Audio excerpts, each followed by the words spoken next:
정의당의 건강 톡톡.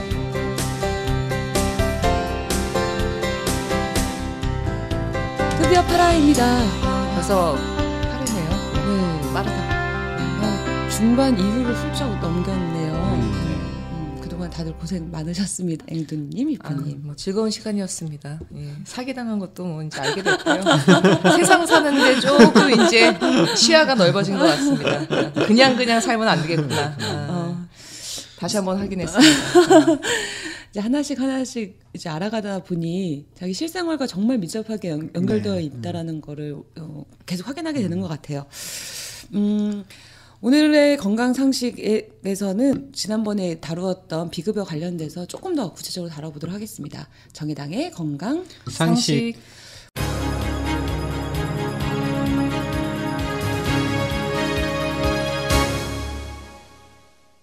비급여 얘기를 지난번 했었는데요. 우리가 보통 3대 비급여 이런 얘기도 많이 해요. 네네, 그쵸. 3대 비급여 하면 무엇이 있을까요? 보통 3대 비급여 하면 이제 그 비급여 중에서 가장 덩치가 큰 걸 얘기하죠. 네. 그래서 뭐 선택진료비, 네. 그다음에 상급병실료, 1인실, 2인실 뭐 이럴 때, 그다음에 이제 간병료, 요거를 3대 비급여라고 하죠. 요걸 3대 비급여라고 한 이유가 이제 비급여들이 사실 항목들은 수천 가지가 있어요. 뭐 행위부터 시작해가지고 치료, 재료 뭐 굉장히 많긴 하지만 비급여 중에서 이 단 3개가 전체 비급여에서 차지하는 비중이 한 60% 정도를 차지하고 굉장히 있습니다. 높은 비율이네. 예. 그래서 우리가 건강보험 보장을 확대하자라고 얘기했을 때 이 3대 비급여를 해결하지 않고서는 의미가 없죠. 3대 비급여만 해결돼도 거의 무상으로에 준하는 그렇죠. 그렇게 되겠어요. 선택 진료로는 지난주에도 잠깐 얘기했지만 이건 선택이 아니잖아요. 강제 진료로잖아요. 그렇죠. 강제. 예. 다행히 지금 이제 선택 진료료 같은 경우에는 지금 정부에서 이제 거의 폐지하는 걸로 좀 가닥을 좀 잡았죠. 원래는 지난 정부, 이번 정부가 이제 그 공약으로 4대 중증 질환 무상으로를 냈었잖아요. 근데 이제 당선되자마자 이 공약 파기 논쟁이 일어났죠. 4대 중증 질환도 애초에는 국가가 100% 하겠다라고 해놓고 다 물러선 거예요. 그 핵심 이유가 뭐냐면 4대 중증 질환에서 3대 비급여는 또 논의에서 제외해버렸던 거죠. 이제 그래서 이제 저도 이제 그때 청와대 앞에서 기자회견도 하고 인수위원회 앞에서도 기자회견하고 했었던 기억이 나요. 공약 파기, 공약 사기. 거기 주도적으로 앞장선 데가 이제 내가 만드는 복지국가라고 제가 거기서도 좀 관여를 하고 있습니다. 그래서 그런 이제 공약 파기 논쟁이 벌어지다 보니까 박근혜 정부에서 그러면 3대 비급여에 대해서 개선 방안을 내오겠다라고 해가지고 어쩔 수 없이 이제 추진을 했죠. 그래서 지금은 이제 선택진료비는 다행히도 거의 폐지하는 걸로 물론 일부 좀 남겨놓은 방식으로 하고 있는데 폐지 가닥이 좀 잡혀 있고요. 또 저기 상급병실료는 지금까지는 6인실까지가 기준병실이었는데 기준병실 기준으로 이제 4인까지 4인병실까지 9월부터 적용이 되고 지금 현재 대고는 적용이 있습니다. 되고 있나요? 대고는 있습니다. 근데 그렇기는 한데 이제 대부분의 상급병실료의 핵심은 1인실, 2인실이거든요. 그래서 4인실까지 확대해봐야 그렇게 크게 환자들이 느끼는 어떤 보장성 확대라든지 이거는 그렇게 피부로는 못 느끼고 계시죠. 아니 근데 상급 병실료가 한 어느 정도인가요? 1일 기준인 거죠? 1일 기준이죠. 그러니까 상급 병실료가 특히 큰 병원에서는 굉장히 부담이 커요. 예를 들어서 삼성 서울병원에 입원을 했다. 근데 병실이 없어서 1인실에 입원을 했어요. 1인실 비용이 얼마 정도 될까요? 40만 원? 하루에? 네, 하루에. 40만 원 좀 넘죠. 40만 원 좀 넘습니다. 아니 뭐 특급 호텔이 얼마죠? 특급 호텔? 안 가봐서 모르는데요. 안 가봐서 모르는데 무슨 40만 원씩이나 그래서 해. 예를 거기다가 병 낫는 게 아니라 병 들겠네. 그렇죠. 40만 원이 넘으니까 43만 원인가 44만 원인가 이래요. 그러니까 예를 들어서 입원 기간이 좀 길어서 한 달 정도 입원했다. 1인실에 1200만 원이다. 1200만 원 나가는 겁니다. 무슨 상급 뭐 병실로. 스위트룸이야. 엄청나죠. 그러니까 큰 대형 병원은 대부분 30만 원 다 넘어요, 1인실이. 근데 진짜 이거는 불합리한 게 뭐냐면 수술 같은 거 하려고 하면 그 병실이 안 나니까 저희 어머니도 그렇죠. 그러셨는데 병실이 안 나니까 1인실, 2인실부터 들어가잖아요. 거기서도 1인실, 2인실 들어가서는 며칠 있다가 다시 6인실이나 이렇게 옮겨주시거든요. 대부분의 환자들이 그렇게 할 텐데 이 상급병실료가 갖고 있는 이 무시무시한 요금 때문에 아니, 왜 이렇게 비싸요? 비쌀 이유가 없잖아. 이유가 없죠. 아니 무슨 뭐 병실에 카페트를 뭐 까는 것도 아니고. 그러니까 이제 뭐 2인실이면 1인실 비용이 한 절반 정도 받지 않습니까? 네. 15만 원, 20만 원 정도 한단 말이죠. 근데 뭐 병원에 입원했거나 혹은 가족이 입원해서 병원에 가보시면 알겠지만 6인실이나 2인실이 훨씬 쾌적하고 공간이 넓습니까? 별 차이가 없어요. 예, 6인실이든 5인실이든 4인실이든 심지어 2인실이든 환자 생활 공간은 굉장히 비좁단 말이죠. 아니 그러니까. 그런데 갑자기 2인실이라고 해서 15만 원, 20만 원 더 내고 1인실은 좀 낫죠, 그나마. 그럼 뭐 40만 원씩 올라가 버리기 때문에 이게 사실 어떻게 보면 굉장히 불합리한 아니, 거죠. 병원이 무슨 숙박업을 하는 것도 아니고 그것도 숙박업 기준으로 쳤을 때도 훨씬 비싸고 쾌적한 환경도 아니면서 이건 정말 문제가 많은데요. 네. 그래서 이제 이 건강보험의 보장을 확대하려고 하면 이 상급병실료 문제도 반드시 해결을 하고 넘어가야 돼요. 그래서 가능하면 이제 2인실까지는 최소한 건강보험의 기준 병실로 커버할 수 있도록 해줘야 돼요. 그래야지 이제 병원이 갖고 있는 전체 병실의 거의 90% 가까이를 건강보험 적용적 병실로 만들 수 있거든요. 뭐 1인실까지 사실 전부 건강보험이 커버로 하기는 쉽지는 않은 측면들은 있어요. 그렇더라도 2인실 이상은 그렇게 해야 되고 또 1인실이라고 하더라도 추가적으로 요금을 받더라도 지금처럼 받는 건 너무 불합리하죠. 그렇죠. 네. 그래서 상급병실은 가능한 이제 이게 환자들의 생활 공간이잖아요. 입원했을 때 그 생활 공간의 면적이 넓고 쾌적하고 그렇다라고 하면 뭐 기준은 만들어 놓고 기준이 초과된 거에 대해서는 좀 더 받을 수는 있더라도 거기에 대해서는 지금처럼 터무니없이 많이 받게 하는 거는 없애야 되겠죠. 기준을 만들어야 돼요. 그래서 외국하고 비교해 보면 금방 알 수 있어요. 그러니까 외국 뭐 예를 들면 유럽이라든지 영국 이런 데는요 병실이 6인 병실이 기본이 없어요. 기본이 다 2인실에서 4인실. 거기는 2인실 병실이라고 하더라도 우리나라 거의 6인실 공간 면적이에요. 이 6인실 공간 면적에 예, 유럽 쪽은 뭐 환자를 2명이나 많아야 3명만 집어넣거든요. 근데 우리는 6명에 다 간병 보호자면서 또 딸려 있죠. 사실 12명 이상이 생활하는 거예요. 그 비좁은 공간에. 이거 말이 안 되는 거죠. 아니 병 나러 갔다가 병을 더 키울 것 같아. 네, 바로 옆에 또 그 감염자도 좀 있을 것 그렇죠. 같아요. 그 좁은 공간에 있으면. 또 한 병실 온갖 환자들 이런저런 다양한 환자들이 다 입원하니까 그리고 병원에서의 어떤 감염 문제나 안전 문제도 같이 결부되어 있는 겁니다. 그래서 상급병실료 문제는 반드시 좀 해결을 하고 넘어가야 되는 거죠. 상급병실료 문제도 해결하는 것과 함께 그 환자 1인이 쓸 수 있는 공간도 좀 면적을 기준이 좀, 있어야 된다. 그래서 1인실이냐 2인실이냐에 가지고 그 부과하는 것보다는 면적 기준을 해야 돼요. 환자가 생활할 수 있는 면적을 기준을 정해서 그 기준까지는 다 건강보험 적용을 하고 그 초과된 범위에 대해서만 추가적으로 요금을 물릴 수 있도록 비용을 그런 방식으로 가야 되죠. 그렇게 되면은 지금 상급병실료로 인한 환자의 부담이 대폭 줄어들게 되죠. 1인실이라고 하더라도 기준 병실만큼은 건강보험을 해주고 초과된 거 비용에 대해서만 일부 받게 되면 지금처럼 무슨 30만 원, 40만 원 받을 일은 없겠죠. 거기까지 간병비도 사실은 우리가 해결해야 되잖아요. 맞습니다. 근데 이거는 3대 비급여라고는 하지만 비급여도 아닌 형태로 지금 존재하고 있고. 간병료는 더 커요. 사실 이게 간병 서비스는 선택진료비나 상급병실료보다 재정으로 규모로 따지면 더 큽니다. 이게 굉장히 크고 1년에 한 3조 가량이 되는데 때로는 배보다 배꼽이 더 큰. 제가 있는 공공병원에서도요. 환자가 폐렴 걸리면 입원을 어르신들 시켜야 되는데 간병 문제 때문에 입원을 두려워하시는 분들이 워낙 많아요.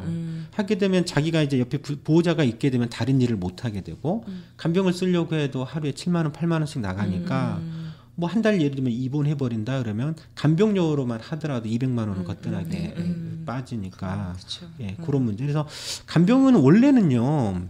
간병도 우리나라에밖에 없는 제도예요.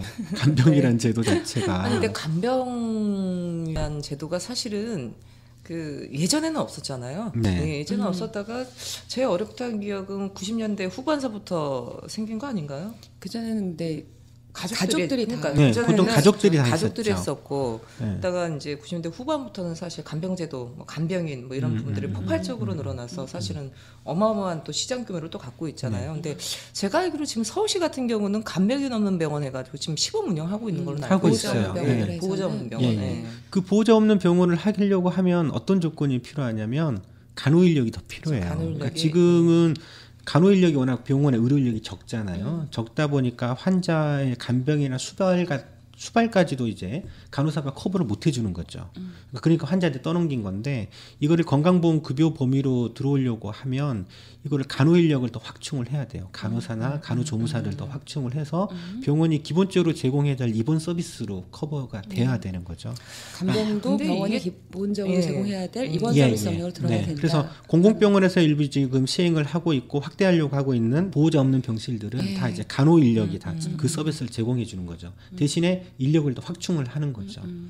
근데 그런 이제- 방식으로 해결해야 됩니다. 근데 이제 참 이것도 또 어려운 문제가 그 아까도 말씀드렸지만 그 간병인 제도 이렇게 도입되고 하면서 사실 이 시장 규모가 엄청나죠. 예, 어마어마하고 특히 이제 중장년 여성들이 또 할 수 있는 일자리라는 게 그렇게 네. 많지 않습니다. 예. 사실은 대형 마트라든가 등등인데 또 이 간병인 이게 한번 또 엄청난 또 붐이 일면서 굉장히 많은 중장년 여성들이 또 간병인이 교육받고 또 그러면서 이런 역할을 하고 있는데 이게 또 이제 간호사 간호 인력으로서 또 여기서도 이렇게 되면 또 여러 가지 또 문제가 딜레마인 많을 것 것 같아요. 같아요. 아니 그 이제 그래서 그거는 그 현재 간병 인력을 간호 인력으로 전환시켜야 되는 거죠. 그러니까 예. 예. 정식 물론 간호사로 하기는 어렵겠죠. 간호사는 이제 4년 교육이 필요한데 이제 간호조무사 인력으로 이제 해서 질도도 높이고 그런 식으로 수용을 하는 방식으로 가야 됩니다. 그리고 지금 간병도 굉장히 힘들어요. 24시간 붙어 있어야 되잖아요. 네, 정말 아니 집에도 못 힘들죠. 가요. 집에도 못 가고 24시간 하고 있는데 하루에 받는 거는 보통 7만 원, 8만 원이라고 하면 그래서 이건 최저임금, 최저임금의 네. 반도 안 되는 수준이죠. 네, 사실 그런 문제들이 있어서 이걸 제도로 수용을 하면서 제도로 간병을 하더라도 간호조무사로 전환해서 할 수 있도록 하면서 하루 주 40시간 근로기준법 적용시켜야 되고요. 그런 방식으로 가야 되는 거겠죠. 간병 잘 돼서 사실은 이게 또 이제 많은 분들이 환자 가족분들이 이 간병 문제는 정말 해결해 줬으면 좋겠다라고 꼭 해결해야 하는 됩니다. 문제였어서 우리가 여기 얘기하는 대로 정말 제도 내에 잘 흡수가 되고 간병으로 일하시는 분들, 간병사 분들의 이제 처우 조건도 훨씬 높아지고 네. 간호 이 관련된 이 질도 높아지는 형태가 되기를 기대합니다. 예, 오늘 여기까지 했고요. 상식은 여기까지 보고요.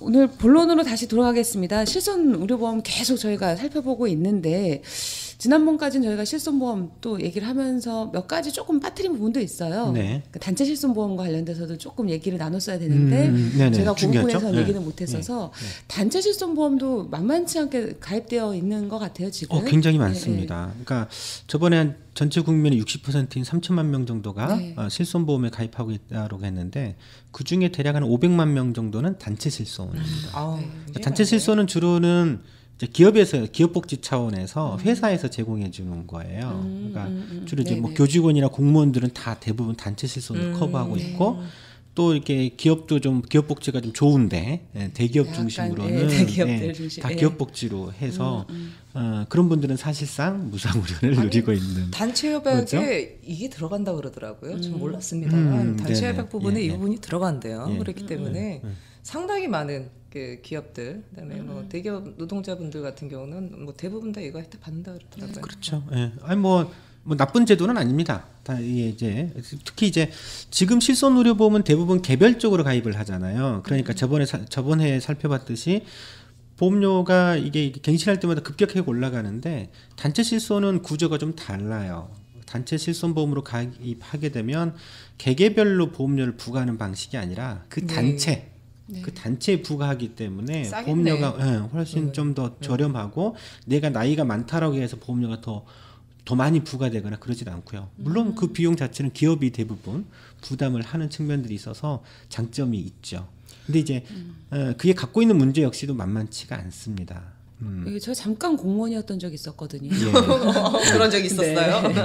그때 단체 실손에 가입되었었어요. 네. 저는 이미 뭐 가입되어 있는 거에 들어간 거죠. 근데 저는 이제 그 나라에서 얼마를 대주는지 모르겠지만은 아예 복지 포인트.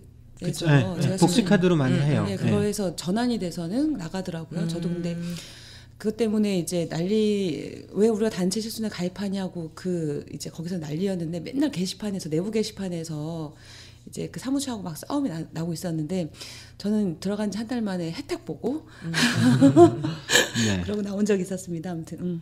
근데 이제 기업 복지의 한계는 고용이 유지한 순간에만 그쵸. 혜택을 네. 받는 거거든요. 그렇죠. 제가 그래서 얼마 안 있다고 또 잘리면서 한 달 그렇죠. 혜택 보고 그냥 잘려.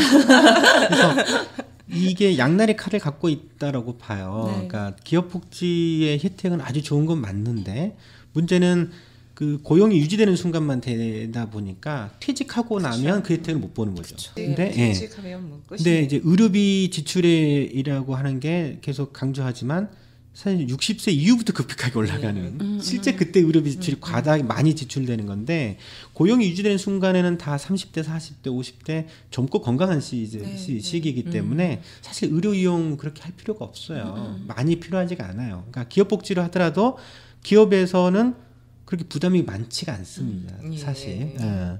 근데 이제 이게 정치적으로 어떤 효과를 발휘하게 되냐면 조직된 어떤 노동자나 그렇죠. 이들이 이 사회복지 확대를 요구하는 이 정치적인 목소리를 위축시켜요. 왜냐하면 자기는 이미 다 혜택을 받고 있기 때문에 그 요구보다는 다른 요구들을 더 많이 하게 된단 말이죠. 그런 이제 정치적인 효과가 있죠. 그래서 기업들도 조금 여유가 있는 대기업이나 이런 데서는 다 이걸 해줘요. 이렇게 해주는 것이 기업 부담이 더 적게 들어요. 그러겠죠. 왜냐하면 사회복지로 하게 되면 전체적으로 기업이 또 사회보장기여금이라는 걸 부담을 해야 되지 않습니까? 그렇게 부담하는 것보다 자기가 고용하고 있는 노동자들에게만 젊고 건강한 사람들에게 이 기업복지를 제공해 주는 게 비용이 훨씬 더 적게 들어가는 효과가 있어요. 아니 그리고 대기업 중에서 생보사 없는 대기업 없잖아요. 그렇죠. 꼭 다 갖고 있고 서로 이렇게 좋은 거예요. 기업 근데 이제 그룹 내에서 사회복지가 취약하고 기업복지가 강화되면 강화될수록 이 어떤 경로로 가게 되면 미국식 민간의료보험 시스템으로 그러니까 가게 딱 그 돼요. 생각이 나네요. 네. 미국이 다 기업이 해주는 거지 않습니까? 그런 방식으로 이제 가기 때문에 문제가 있죠. 그래서 나는 이 얘기 들으면서도 계속 세모녀 예를 들어 뭐 비정규 노동자들이라든가 대한민국 지금 뭐 3천만 명이 지금 실손보험이 들었다고 하는데 그 못 드신 분들이 대부분이죠. 그렇죠. 대부분 저소득층이나 기존의 질병을 많이 갖고 계시는 분들이나 실제 의료비 지출이 많은 어르신들 같은 건 다 배제돼 있거든요. 한숨 쉬시면 들을 때마다 이렇게 한숨이 나오네요. 근데 뭐 단체 보험에 가입되어 있는 분들이야 그 내에서는 좋긴 하겠지만 고용이 유지가 안 되는 순간 본인들도 사실은 사회복지 사각지대에 내몰린다. 바로 그렇죠. 생각을 하셔서 좀 단체 실손 가입했던 것 자체에 대해서 저희가 뭐라고 하는 건 아니지만 그것만을 위해서 뭐 다른 이제 사회복지 양적 확대라든가 질적 확대에 대해서 목소리를 좀 내주셔야 돼요. 같이 좀 내야 목소리를 됩니다. 맞아요. 필요하지 않을까 생각합니다. 그러면서 저희가 또 자연스럽게 그러면 이제 이런 사회복지 확대 얘기하면 건강보험 얘기를 안 할 수가 없을 것 같아요. 그래서 건강보험과 실손보험 어떻게 보면 적대적 관계이기도 하고 공생의 관계이기도 한 것 같고 한데 좀 어떻게 봐야 될까요?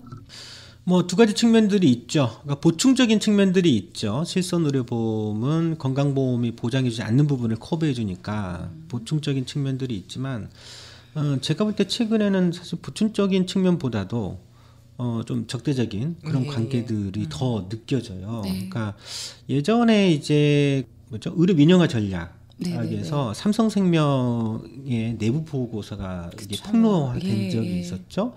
그때 이제 초기에 이제 실손의료보험 출시를 논의할 때였는데 그때 삼성이 이제 이 실손의료보험이 조금씩 확대되고 그러면 그래 이걸로 우리가 미국식의 민영화된 의료 시스템으로 나아갈 수가 있겠다라고 생각을 했던 거죠. 그러니까 그 흐름으로 보면 실손의료보험이 확대되면 확대될수록 이제 건강보험의 보장이나 이런 건 더 위축되고 그러겠죠. 그러니까 예를 들어서 건강보험의 보장이 확대되면 실손의료보험의 영역이 줄어들게 되겠죠. 들 이유가 없죠. 그렇게 되면. 그렇죠. 들 이유가 없는 거예요. 자연스럽게. 근데 건강보험이 좀 위축이 되면 요즘에 그래서 계속 건강보험 재정이 적자난다는 건 계속 이런 흘리잖아요. 보수 언론에서.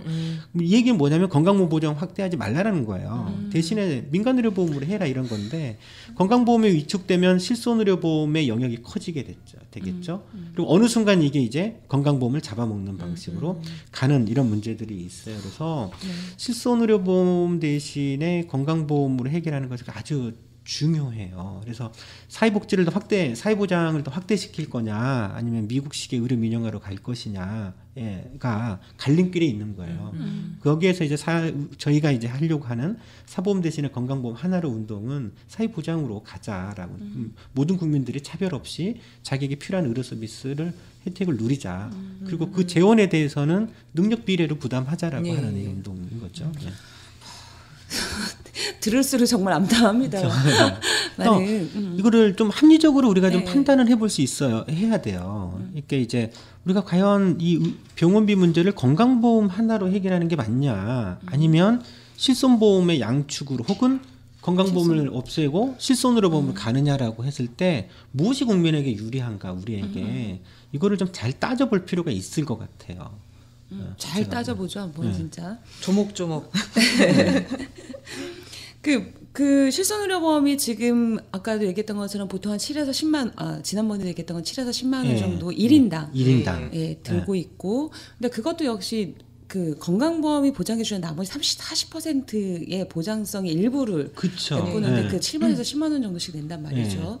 그거하고 비교해보면 보험료가 굉장히 많이 부담하는 거예요, 사실. 건강보험에 비해서 훨씬 많이 실손으로 갔을 때 그렇다는 거죠. 그러니까 건강보험으로 하게 되면 지금 건강보험료로 예를 들어서 직장 가입자 노동자가 평균적으로 월 한 300만 원 번다라고 하면 건강보험료로 9만 원 정도 부담하지 않습니까?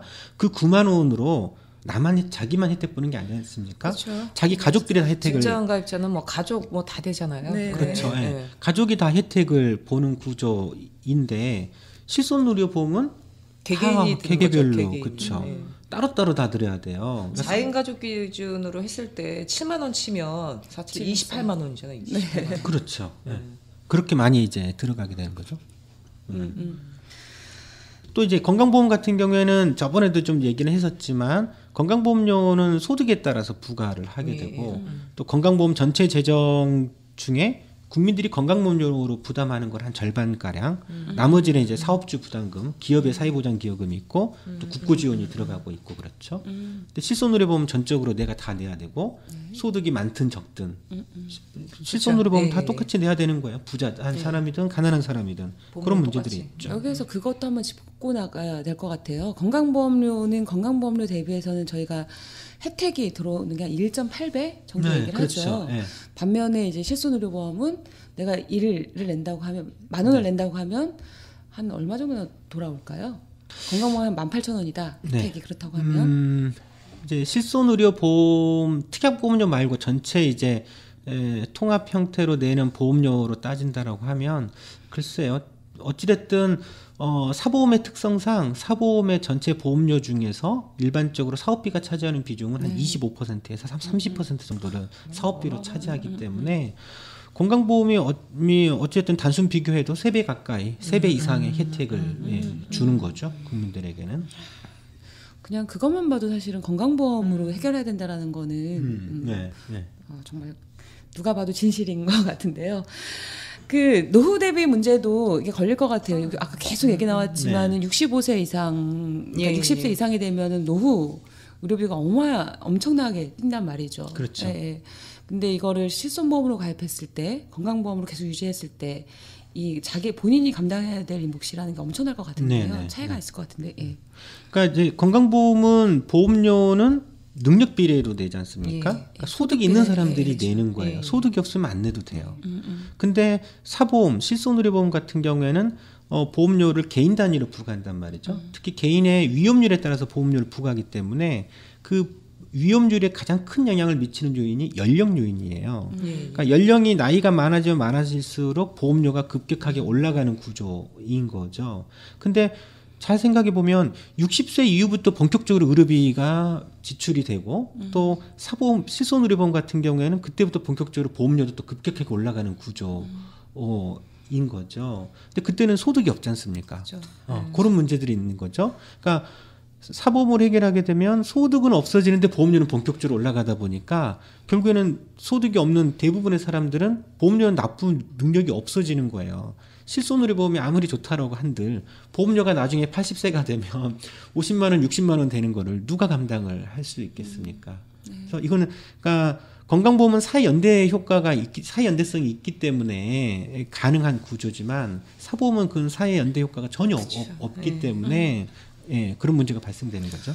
은두님이나 저처럼 이제 독거노인으로 늙어갈 게 예상되는 사생활 너무 많이 방출하는 것 같아. 소득도 없는 사람들은 정말 아니 그러니까요. 그러니까 그 지난주부터 계속 얘기했지만 이 실손보험 같은 경우는 사실은 정말 착각을 많이 하게끔 만들잖아요. 네. 네. 하는데 예를 들어서 지금 뭐 계속 이렇게 간다. 독거노인 된다. 저나 우리 저 톡톡님이나 60세 넘고 뭐 등등 해서 실손보험료 한 달에 60만 원씩 낸다. 그럼 못 하거든요. 결국은 그렇죠. 관련된 보험에 대한 보장을 받을 수 있는 시기에는 이걸 해약할 수밖에 없는 거예요. 맞아요. 네. 이런 상황이 악순환인 거죠, 사실은 이거는. 그렇기 때문에 뭐 저희 건강토톡을 계속 청취하신 애청자분들은 다 일심동체일 거라고 생각합니다. 이 부분과 관련돼서는. 그리고 게다가 보면은 건강보험은 사회보험이다 보니, 그러니까 이제 뭐 기본적으로 모든 전 국민 가입이 대상이지만, 네. 우리가 뭐 50세, 60세에는 의료비가 그러니까 그 보험료가 폭등이 될 거다, 실손의료비 이런 얘기는 하긴 하는데, 실손의료보험은 그럼 모든 사람 다 가능한가 이런 것도 한번 짚어 볼 수 있을 것 같아요. 예. 그러니까 지금 전체 국민의 60%가 가입했으면 거의 다 가입한 거예요. 나머지 가입한 사람도 뭐냐? 가입 안 되신 분들. 안 되신 분들은요. 일단 소득이 일단 없는 저소득층 같은 경우는 가입 못하는 분들이 굉장히 많고요. 이건 이제 어쩔 수 없어. 돈이 없으니까 가입 못하는 거고요. 또 하나 돈이 좀 있어도 기왕력 있으면 가입 못해요. 대표적으로 기왕력이라고 하는 걸 여기서 잠깐만. 고혈압이라든지 당뇨병이라든지 네. 희귀난치병, 중증 질환을 갖고 있거나 장애인이거나 이런 분들은 애초부터 가입을 하고 싶어도 보험사가 당신은 안 돼. 들고 싶어서 못 차단한단 드시는 말이죠. 거네. 예. 그리고 요즘에 이제 일부 실비보험에서도 뭐 고혈압이 있어도 가입해 준다라고는 하죠. 묻지도 따지지도 않고 뭐 그런 광고 많이 그건 이제 사실 실비보험에서는 해당이 되지는 않는 어르신들 보험 인 거고요. 그건 상조보험 같은 형태인 거고.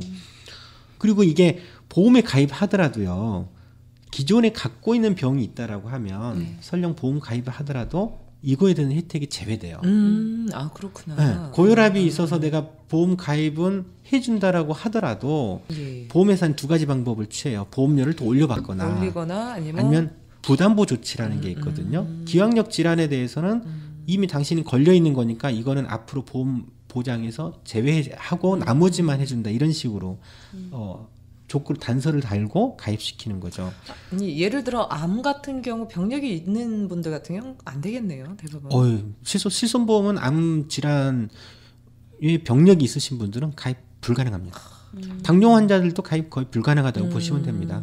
고혈압 가진 분들도 적지 않게는 대부분 가입이 불가능하다고 보시면 돼요. 그 부담보 조치가 단순히 고혈압에 대해서는 부담보 조치를 하는데 고혈압만 아니라 고혈압으로 인해서 파생되는 질병 여러 질병들도 그렇죠. 다 해당되는 건가요? 그러니까 보험사마다 조금 다르긴 하는데 고혈압 자체만 배제하기도 하고 고혈압과 관련된 합병증까지도 배제하는 보험사도 있고 그래서 잘 따져보고 가입을 해야 되는데 일반인들이 따지기 어렵죠.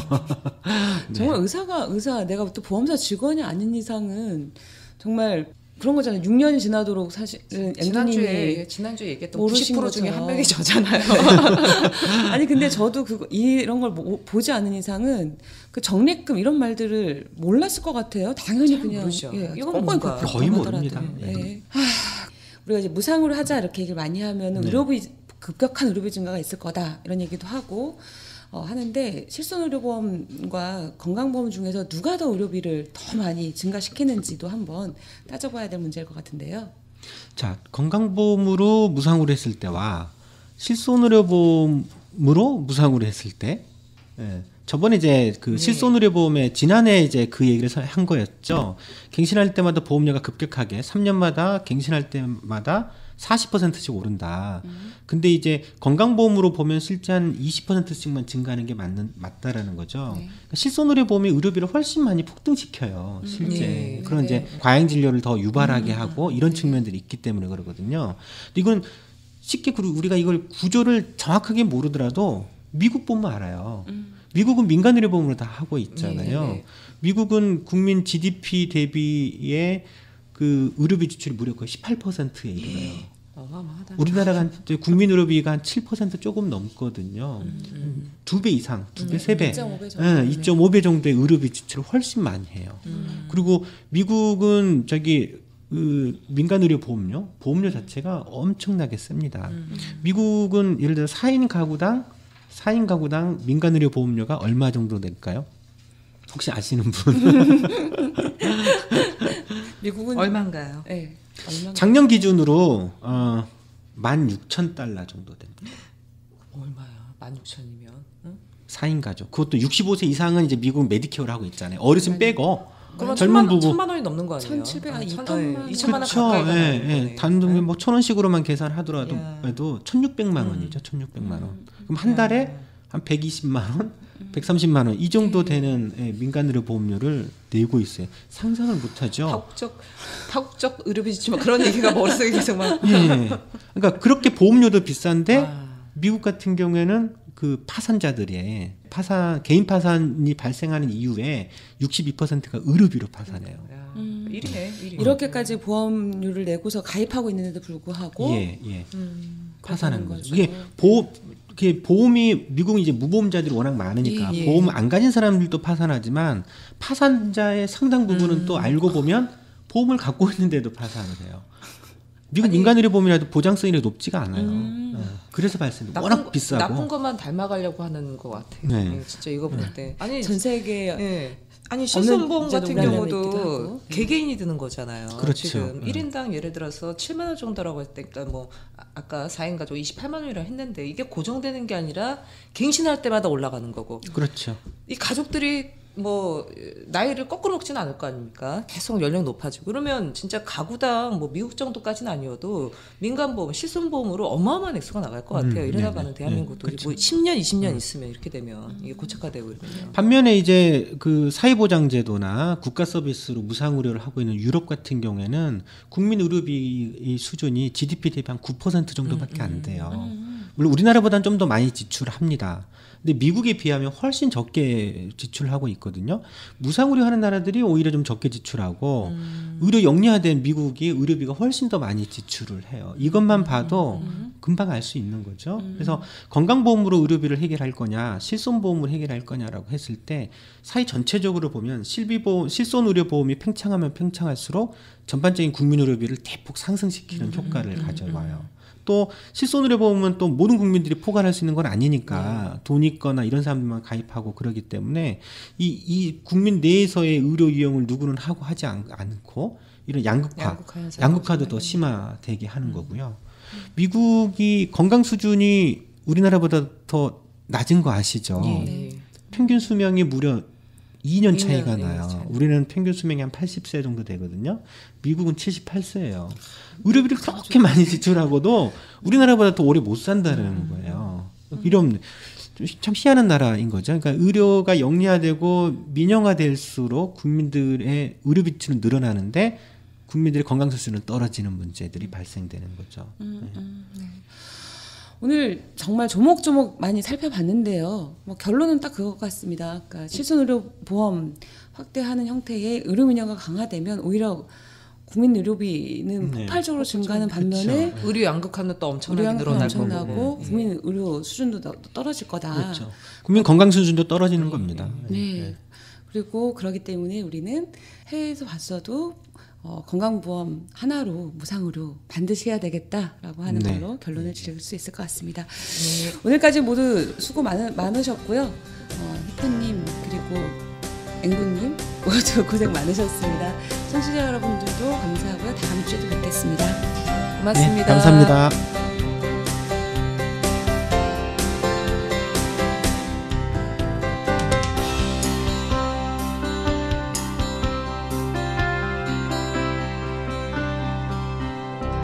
실손 의료보험에 관한 더 자세한 내용은 단행본 김종명 가정의학과 전문의의 의료보험 절대로 들지 마라를 읽어보시면 좋습니다.